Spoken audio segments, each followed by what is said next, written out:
Rafael Diaz and Reid Alexander matched on a dating app back in 2020 and unexpectedly fell in love fast. But soon, Rafael began to notice that Reid was in poor health. Not only did Rafael change Reid's life by vowing to give him his heart forever, in an ultimate act of love, Rafael gave him a gift that would save his life too. When Reid Alexander swiped right on Rafael Diaz, he said he was looking for a serious relationship. But what he did not expect was to find the one so quickly. The first time we met, there was just like an instant connection and a spark. But a month into their relationship, Rafael noticed that Reid was in poor health and his condition was worsening. I see all the medication that he was taking, and I was kind of concerned about that. Reid told him that he'd been battling kidney disease since he was 17 years old. He told me that if he don't receive the kidney transplant, he will die. So Rafael began the process to see if he could be a donor. I was like, no, you don't have to right now because I just met you. But he was very persistent. 6 months after their first date, they knew they didn't want to be without each other. They got engaged and tied the knot just 2 months later. Then news that would change their lives forever. Rafael was Reid's perfect match in more ways than one. We got the call. I can be his donor and give him my kidney. It's really special to have someone that's in your life, that wants to make that big of a sacrifice for you. It's awesome that I found someone willing to do that. That is awesome. And Rafael and Reid join us from their home in Denver, Colorado. How are you? How are you feeling? Hey, we are good, doing good. And you, how are you? Oh, I'm good, and I'm even better talking with you. Reid, I got to go through this story with you. So early on, as young as 17, you knew that you'd been diagnosed with a debilitating syndrome that would impact the rest of your life.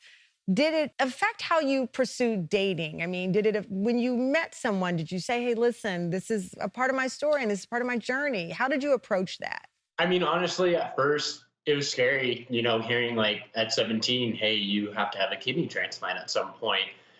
But I didn't really let it affect me. I didn't really let it stop me. I went throughout high school, graduated, went to college, graduated, moved across the country, met my future husband and everything. And so, I didn't really let it stop me. There was times where I'd be like, oh, this is not the funnest and it sucks, but, I didn't let it get me down and, just kept on going and kept looking forward. You kept looking forward. Rafael, do you recall when Reid first told you about his condition? When he told me this stuff, I was like, you know what, we can go and start to do stuff better for both of us. And since I met him, I told him like, I can be your donor. I can be your donor at some point. Well, Reid, that's an interesting thing. Here you are on a dating app and you're thinking, okay, who's going to be the person to take me to dinner or what fun things we're going to do. He starts talking about, I can be your donor. Could you have ever imagined that not just that the love would go fast, but the level of unconditional love? Because that is what it takes for someone who you've just met to offer up their body. Yeah. At first, when he first brought it up, I was like, no way. Like, that's so crazy. Like, you're not going to do it. But he was persistent. He was very persistent. And, like you said, I would never think that, going on a dating app and meeting the love of my life and that he would end up actually being like my perfect match and, giving me a kidney and, just making everything better. You talk about somebody said, I'll give you my love. I'll give you my unconditional love. I'll give you my kidney. I know, Rafael, Reid told you that he didn't want you to be a donor, but you obviously were hell-bent on helping him in this way. When he started dialysis, then we started to see how hard it was in his body, how hard it was with him, and how difficult it can be in being dialysis every 3 times a week.